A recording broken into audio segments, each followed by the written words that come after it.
mlayu mergo nguyak walang melumpat bethek kecemplung jugangan. Aku tau duwe bojo ayu bola bali ilang. Pak, sik pane tumpak tinting klik kenapa ta, Pak? Iya. Kok aku kayak krungu klotok-klotok kene apa ta, Pak? Jene. Oh kuwi to. Heeh. Aku gimbal bajing semaput monggo.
Huning luwih dhisik merga iki karyane Bapak Haji Sukron Suwanda. Ya.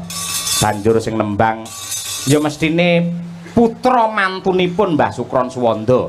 Ya. Ibu Sukesi Rahayu. Kowe tak kepruk lho karo bojone Diar lali kowe. Aku anggere di kerubung sinden ayu-ayune karo bojo gampang lali ya lho.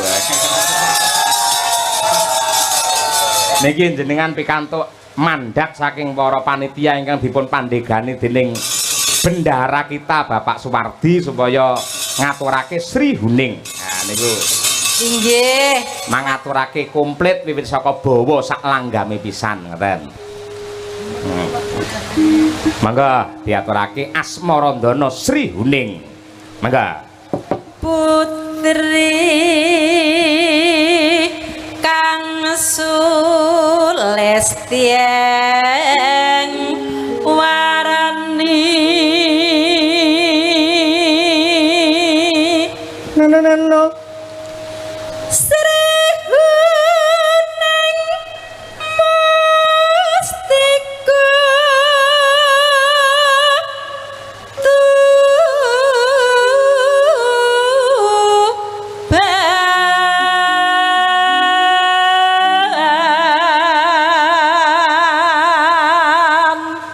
Nano.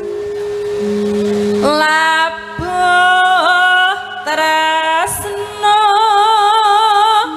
prapteng layon.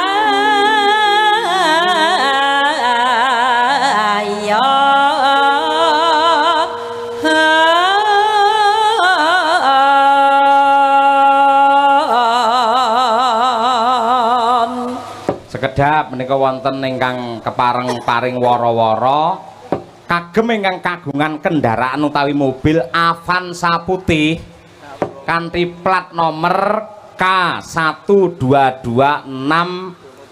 apa IA apa iki? IA. Oh jojok nek anu Mbak Kiki. Wah kuwi Avanzamu Mbak. Kon mindah sapa ngono? Ayo, supaya geser. Nggih, mergo wonten ingkang badhe miyos. Ayo. Wah, Mbak, sapa ngono Mbak? Aja sampean sapa ngono. Heh? Nggih, sinten ngoten? Larso apa sapa ngono sing mindah. Ayo nggih. Iki caksi lover ado saka Pati. Mula plate kadeke. Ayo. Wis piye carane ngono golek Pak Rohadi? Ampun jenengan ngudang-udan ning kono malah dikeroyok wong pirang-pirang kok. Ayo. Heeh. Ya Bu Gesi.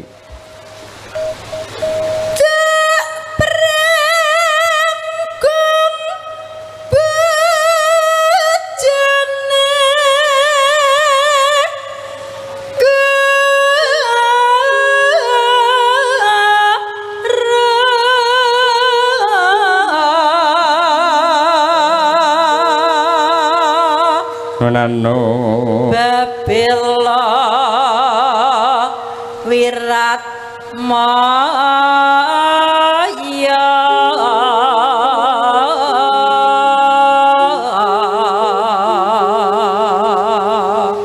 lalu Rangira Sri Huning gugur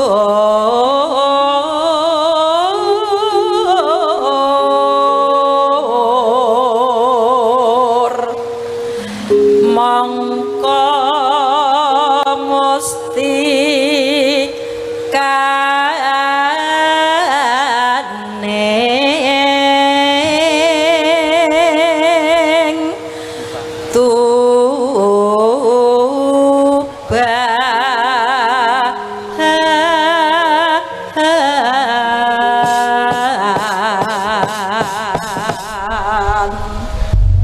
matur nuwun, monggo sak langgamipun Bu Kesi ya.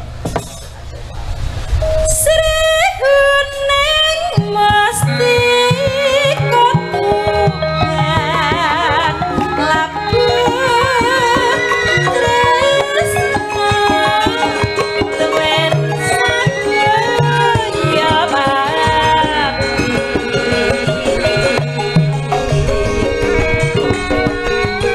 marang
Piyayi Jogja ning joget cara Tulungagung tetep luwes. Tepuk tangan untuk Mbah Waloyo elok tenan iki.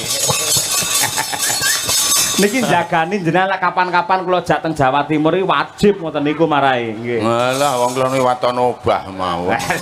Menyatane obah bisa gawe bungah lho, Mbah. Nggih, matur nuwun.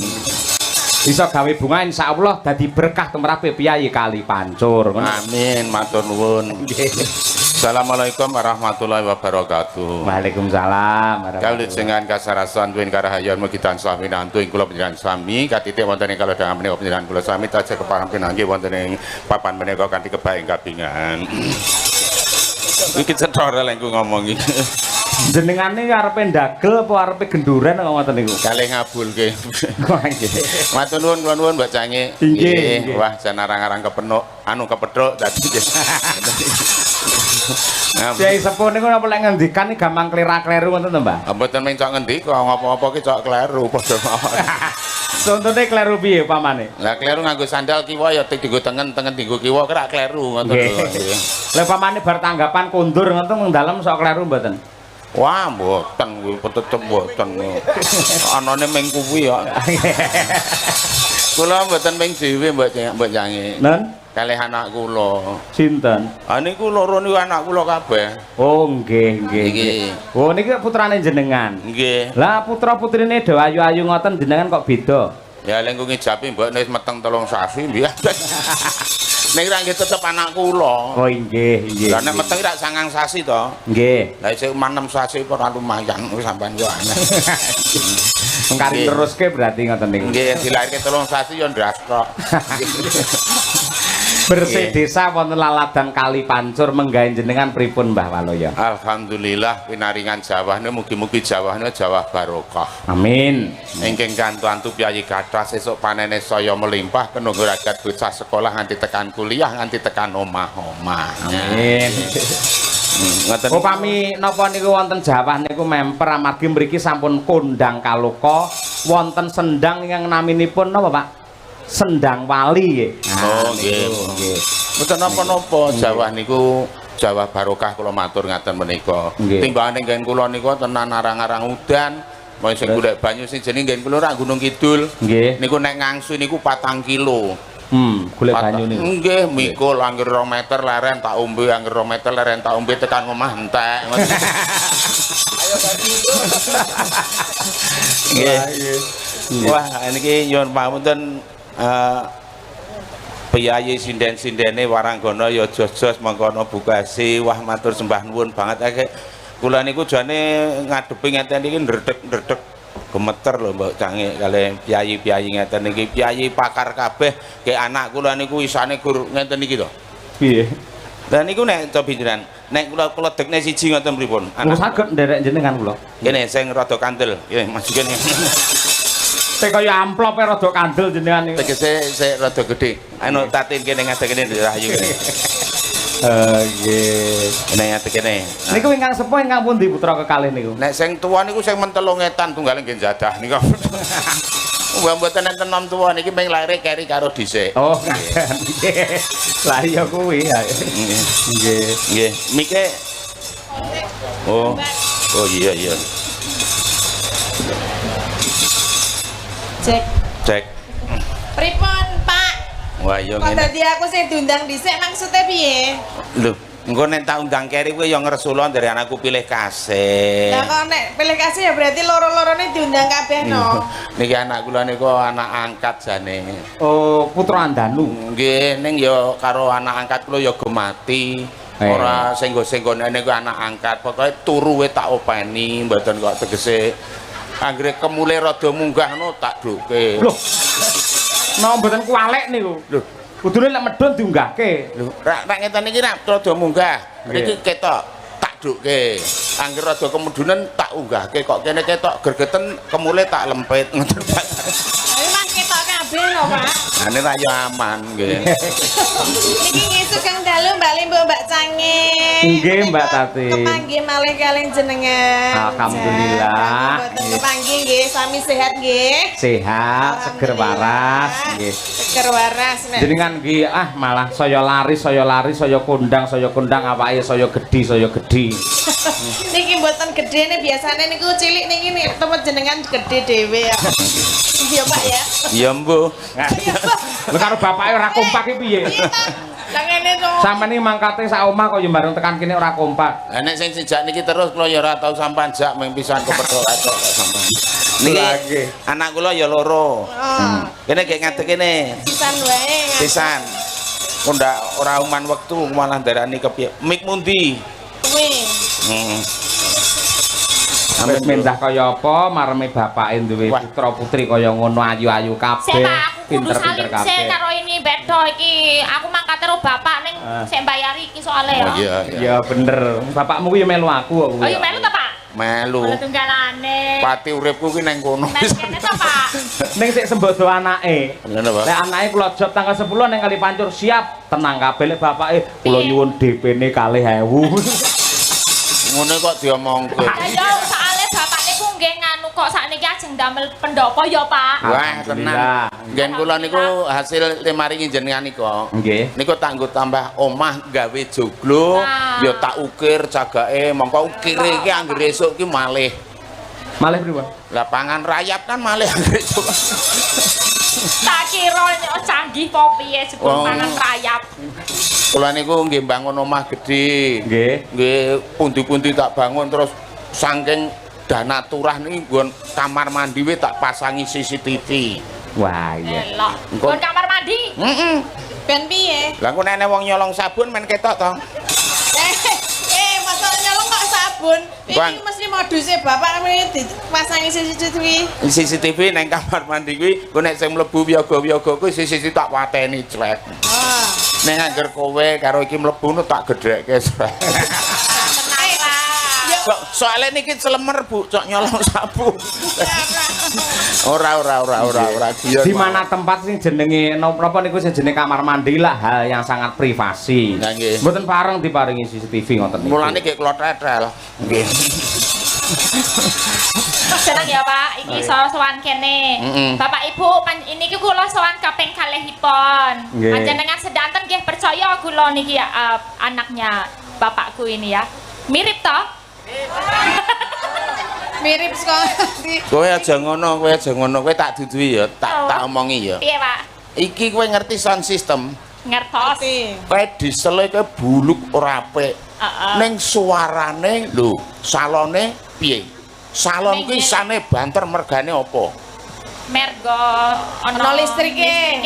Ora. Ana powere. Sapa ora? Lah apa? Sebabe ana ese.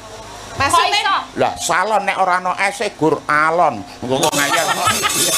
Oh ya. Nggih sampe tangi. Biasane ora ngoten niku. Nggih leres. Ning nggih nuwun sewu panjenengan tetiga niku pancen sampun dipun antu-antu kalian para pepunden panitia mriki. Napa nggih? Nggih, saestu kepau diantu-antu kados pundi supados jenengan terus Mbak Tatin, Mbak Elisa saged nglipur para warga masyarakat wonten ing Laladan Kali Pancur mriki. Nah, pramila saking menika mujudaken bab kehormatan yang luar biasa kangge panjenengan tetiga lho. Nggih matur nuwun jane wong kon gawe seneng lho aku kuwi susah ora ilok-ilok kon gawe seneng. Ning ya ora apa-apa. Awake dhewe iki ngestokke dawuh. Mboten lek susahe mikir napa lho, Pak? Walah kula niku ada lemah ra payu-payu. Nek lah apa? Mongko nang kutha lho. Lho, nek nang kutha kudune payune larang lho, Pak. Angger wong niliki Bali, Mergane piye? Nek kudune nek nilai yuk Bali. Mongko ya apik lemah ning pinggir dalan dawane 2000 meter. Dawane 2000 meter. Ambane sing dadi masalah. Ambone piye? 5 cm dadi ora Lemah cara ngendi iso kaya ngono kuwi? amen curahan got. Nggih. Ngawur kaya ngono kok antuk. Curahan got lho. Ya ora payu. Mulane dalan tikus sih. Lah syukur ning dalan tikus nek ora tikus arep metu ngendi. Ya, maksudnya ibaratnya ngono lho, Pak. Iya ngono wae kok ndak tak nyenteri bapakne. Pandedonga Pak kangge Iya. masyarakat ing Kali Pancur. Nggih, lho. Nggih, menika mugi sedaya tansah pinaringan sehat nggih. Mugi tansah rezekine lancar nggih, rezeki ingkang berkah barokah nggih Pak Bu. Mugi Amin. tansah ayem tentrem guyub rukun sedayanipun Amin. nggih. Besok nggih wayangan meneh ya Pak ya. Jadi pokoknya derek ndedonga mugi-mugi warga yang mriki tansah guyub rukun, bandol ngrompol, jumbuh ingkang ginayuh, sembodo ingkang den sedaya rayu kang kestu, basuki kang kesti, gagah kang cinangkah, kecandak ingkang pun uyak. Amin. Mbak Elisa pripun dongane? Ayo. Padha bapak karo Mbak Yuku. Wis ngono kowe malah apik. Biasane sing ngidumke aku Ayo, dadi no. Elisa. Nyopet pisan-pisan kok diwali. Iki anu ngaturke panglipur ya, Pak. Oke. Siji pokok siji engko ndak utang oke. Oh iya. Iki mau wonten pamundutan saping gunung nggih Pak Yoyo. Wonten. Nggih. Lan ugi menika saking pepunden panitia ugi ngersakaken mumpung jenengan bertiga rawuh fragmen ketoprakan Suminten Edan. Lho niku. Oke. Pundi sing mang dhisike arepe Caping Gunung dhisik napa Suminten Edan dhisik? Saping gunung rumiyin. Anu mawon capenge caping edan. Caping gunung ki mawon. Kok campur yo ah. Nggih. Lho engko ndak perkara ketoprakan ki engko keri. Dari kondisi yo, Nggih. saiki sampe gunung. Lek ngoten berarti Caping Gunung ingkang bawani putra kekalih mangke Nggih. sing jengleng jenengan. Beser, anu beres. Beres. Beres. Nggih. Wiwit saking Mbak Tatin handayani coba. Ayo. Coba. Nggih. Saben bengi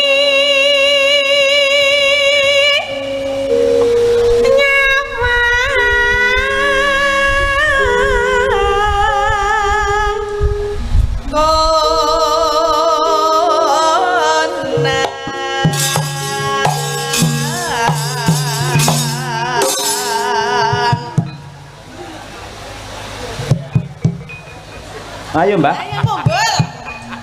Kok malah keteprak Pak. Mumbule kapan? Jane iki kepiye? Mas, ling ngendang mbok aja kaya motor masih busine ngono. Kaya motor mati busine. Anggere aku ngene ping dudut-dudut ra urip-urip, dudut-dudut. Ayo Mas Agus. Sae. Yang Agus apa? Lah sapa? Ngawur. Sinten Pak? Sinten? Kenalan. Agus ngono kok ngayal. Mosok pengendang Mas bengi. Heru. Lah nggih, anu Heru Su Agus. Tambahi. Ayo Mas Heru. Ayo, kok kek mangan apa? Kek Lah ngene. aku wis mangan belum gari jelenge kok. Balenono kok ndak cukup uang. Ayo. Sing Balik kaya apa? piye? Caping gunung kuwi lho saben bengi. Lah aku wis saben bengi. Wah, mbok kene kok ndek daging. Ayo Mbak. Konang. Konang Mas, Oh konang. iya. Kon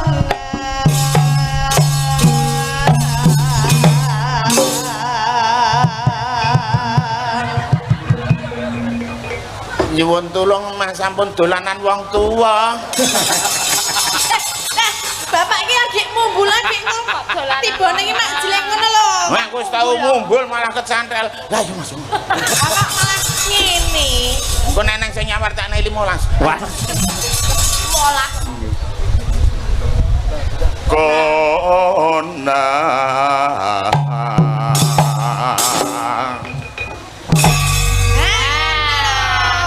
Apa, Pak? Ngapa? Ngapa? Aku ki baru operasi yo.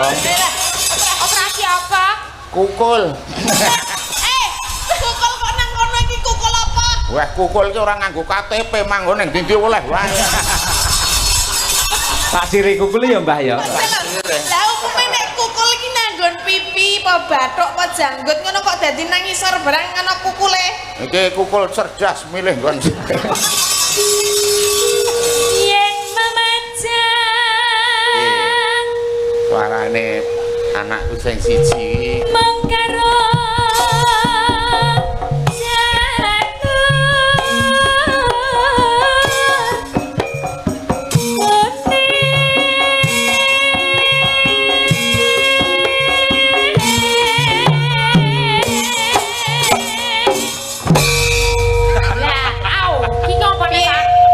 Mecetet meneh.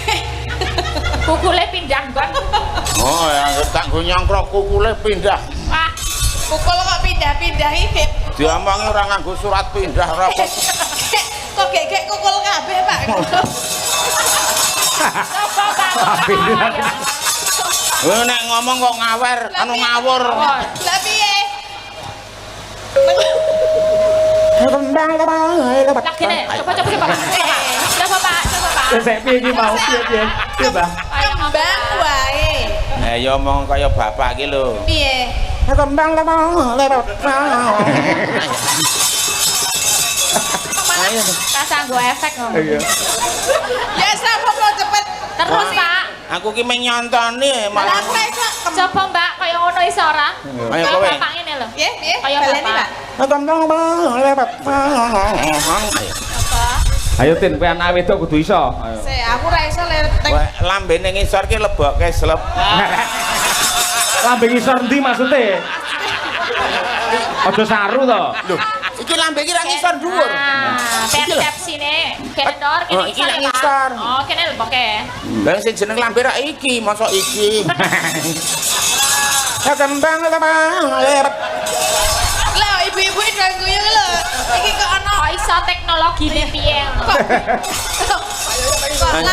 Pak Yoyo pengen nyobi, Pak. Wis tak cokot tiket mau malah ra iso-iso ya. Ayo malah siso ya aku. Wah, malah dodolanan lambeku. Loh, nyatane nadyan ngoten niku dadi rejeki jenengan. Wah, aku Dadi napa niku sedekah jenengan nyenengne piyai mriki ya. Wah, aku ki muni kembang lebae, ngono ki iso gawe teras iso banget. Teras. Mergo kembang lebae. Lambene kok iso berkibar ngono to. Kok berkibar pada Gak iso bendera. ngono lho. Anu sesuk nek upacara. Oh, iya, Pak. Milih lambeku. Oh, iya. Nggo apa? Rek, lah jare iso berkibar. Ya ayo. Ya Tin, Mbak Tin. Mengah. Bener.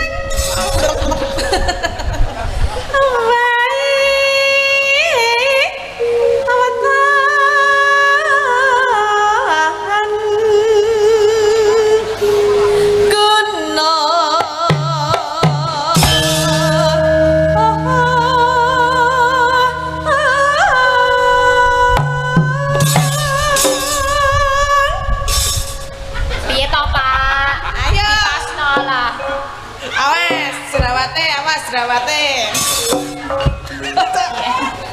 Alah, alah. Alah, alah.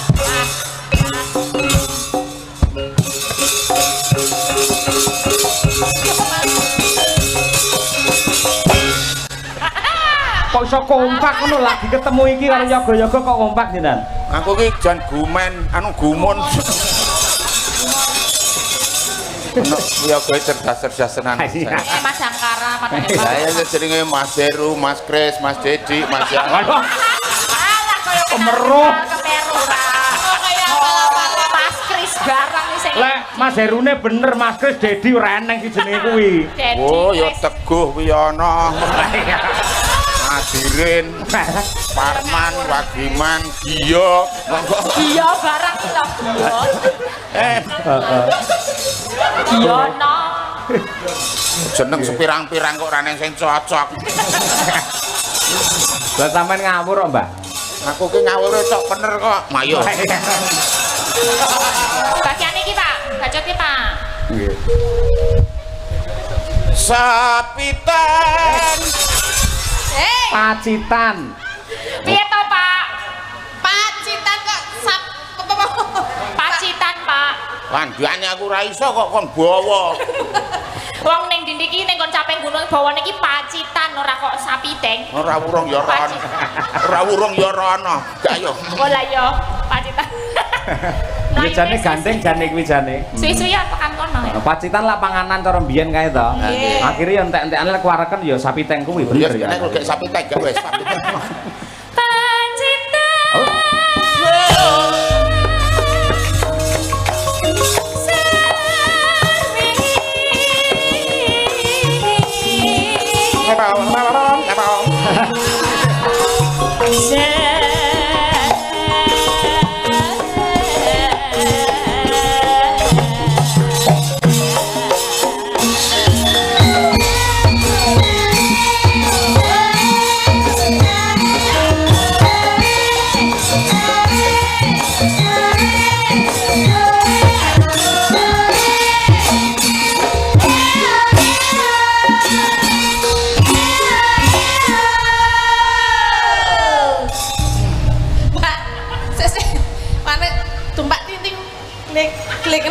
Iya. Kok aku kayak krungu klothok kene apa to, Pak? Jane. Oh, kuwi to. Aku gimbal bajing semaput. Monggo. Aku ndelok bajingmu, Pak. Wis tak tembak wingi wis ora. Ditembak. Oh, joget kok klothok-klothok iki. Kuwi yo telaten mentok kuping ngono. Mbak Rati ini ya, Mbak? Nggih, kula oh ya. Pak, Apa? nek sinden mbokmu Iya, biyen iya. muni panas iki wong Iya. sinden ki ora lipenan kok ngene iki. Lah ngapa? Sinden ki do nginang. Terus Zaman biyen gek susure gede banget ngono. Oh. terus Bawa ki ora dicopot muni panas ngono ya. Fakah. Anggere rampung bawane gek idu. Ngono. Gilani. Mula mbiyen ki ora ning pemerkosaan. lah mergane Lah sapa sing arep memperkosa wong susuran ora nang wis. Agene wong lanang nyedakno wis susur ngokok ngakangmu ngokok. Mboten niku sindan sing sepuh-sepuh to. Nggih, biyen. Sing nom riyen lah mboten to. Mboten nek sampeyan ngokok ngakangmu.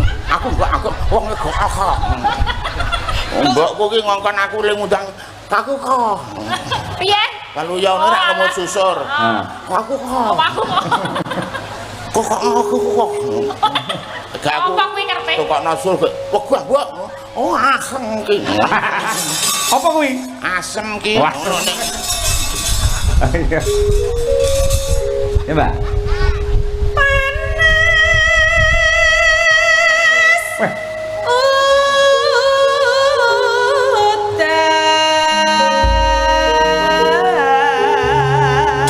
udan ana sumur. Wes dinggo ra sido aku ndak yo jalan aku ya. Apa ya?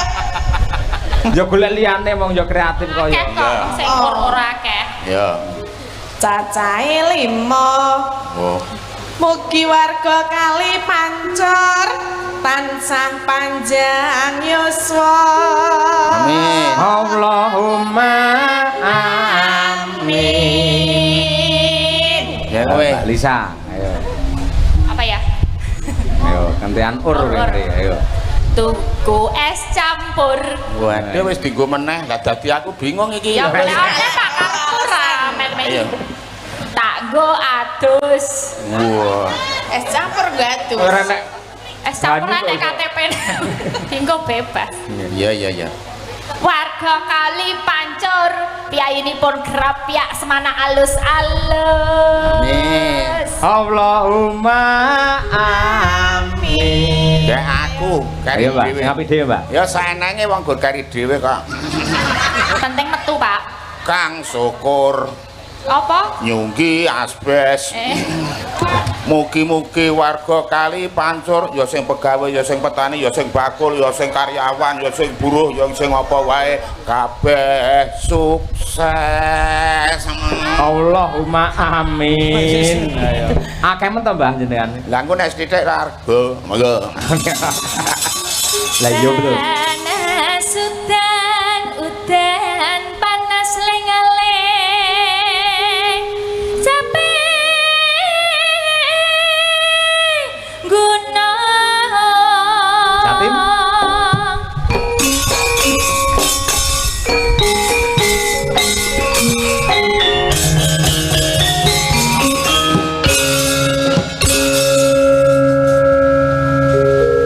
Maksudnya piye iki terusan?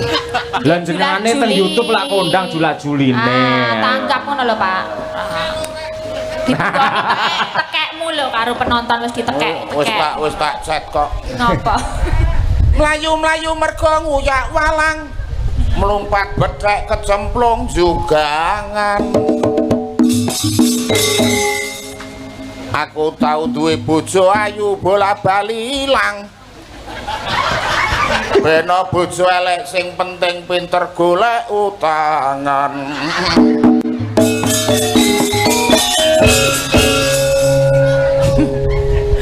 Nano. Ayo. Ngono kuwi lek mengku yo nane.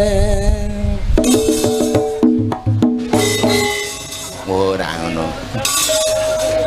Mangan apem karo cadak ketimbang mendem ayo ngibadah.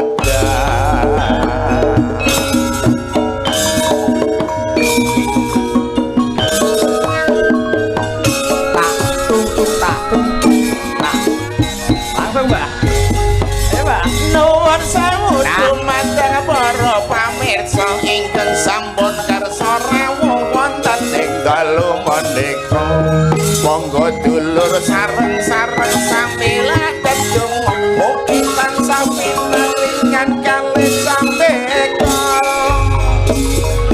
linangkung wonten ngarsanipun ibu ingkang taksih kersa rawuh monggo dalu ayo kabeh karo mesem guyu gotong royong supaya desane cepet aman nuwun sewu niki Pak Lurah lengarahke rakyat mesti lurus dan terarah karo masyarakat gede cilik ramah tamah contone lurah kene desane Gemaripan nuwun sewu Bapak polisi ale nyambut gawe ora kenal awan bengi karo masyarakat yakin mesti mengayomi nguyak penjahat karo kabeh wong sing padha sudi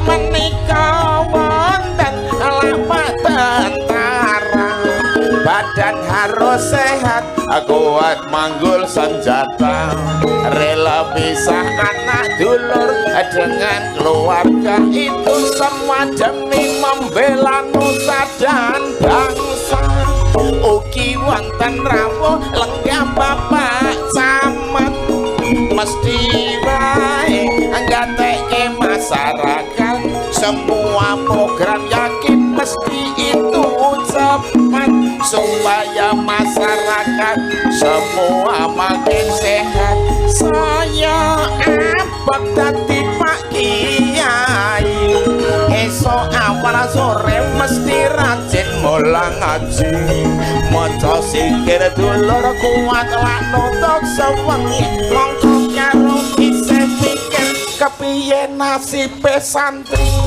saya abot meneh ngono sing dadi guru le nyambut gawe biyen Senin nganti dina Setu ngendikane becik ora kena saru-saru guru kena diguguk muga kena la ditiru kae ibu jilbab kok warnane coklat sing ngagem jilbab aku yakin rajin salat piyayine menang ora seneng berkhianat tak dongake ayam tentrem mergo kebakane emane ana meneh ibu ngagem jilbab warna kuning sing ngagem jilbab piyayine kudu eling marang Gusti Allah kang saben dina tansah peparing ati kudu sabar sareh ora kena muring-muring ana meneh kae jilbab kok warnane putih kae busana muslim jarir lak perlambang suci nek aurat yakin dulur lak tertutup rapi penampilan anggun disawang katon alam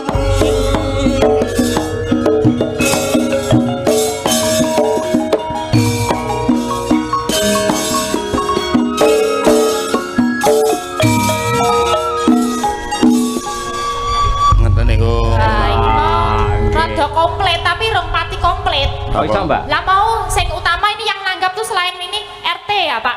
RT, RW apa? RT berapa tadi? RW Mbah Mo. RW. Mbah Mo tadi ada. RW urung loh Pak. Pak Lurah wes, Pak Kiai wes, tentara wes, RW. RW 3, RW 5, RW 4 iki. Ngepet meneh ngono lah sing dadi RW kudu iso nentrem kerak wargane.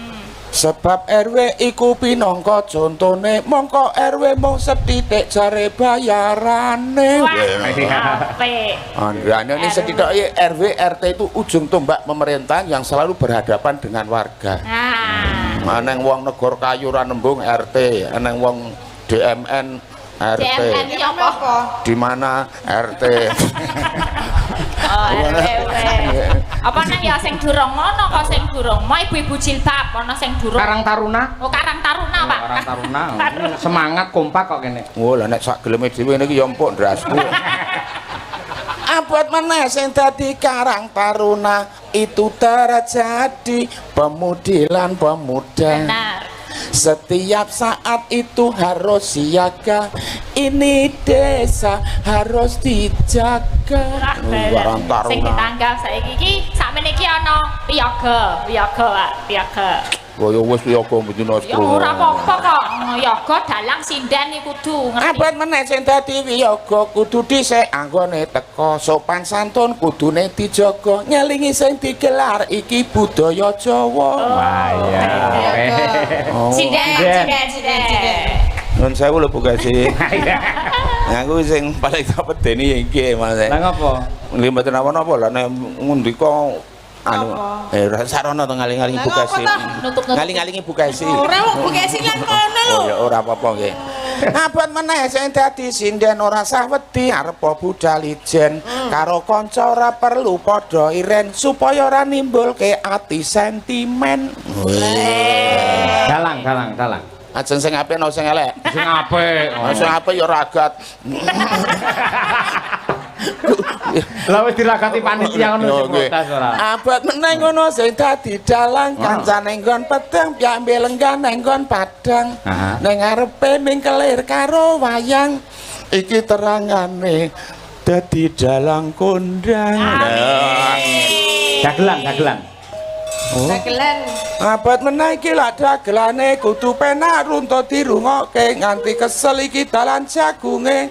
Mongko iki wis entek bayaran. Oh, sampean ki cok bayar dhisik dadi aku mlaku ki kleang-kleang. Lah tertib wong panitiane tertib kula ya melu tertib. Nggih matur nuwun. Iki nek joli parian kene sewengi ra entek-entek ndak malah selak. Ditutup.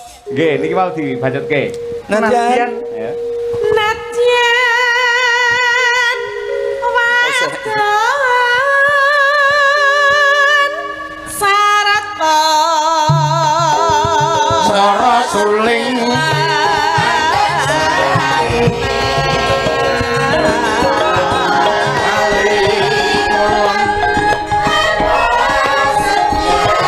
Masuk langkap sapi gunung.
Madangkara. Wah, ono ngene parang ya. Wah, Semangat ya Mbak ya. semangat